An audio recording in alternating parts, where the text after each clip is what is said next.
Кирбейс.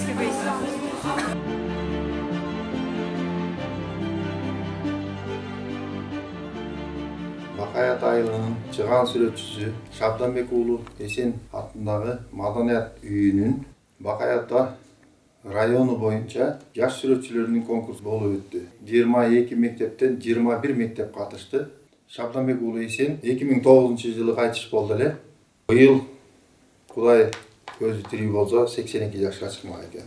Аттың дүйнө көз өтүп кетти, өзү көрбөй калды. Балдары катышып турат, баарына ыраазычылык айтам. Биздин айылдын чыган сүрөтчүсү туулган күнүнө карата конкурс уюштурулду. Мына ошол конкурста биздин Барат Байжунусов атындагы орто мектептен 2 окуучу келди. Мы в садике больше делали аппликацию, рисовали.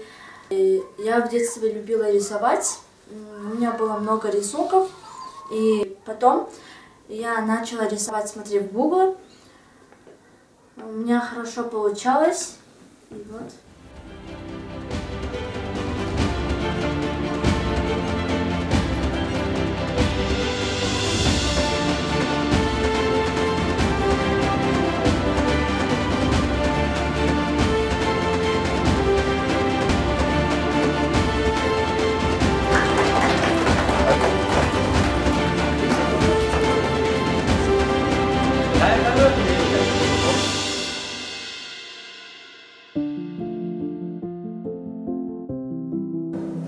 Садыр Жапаров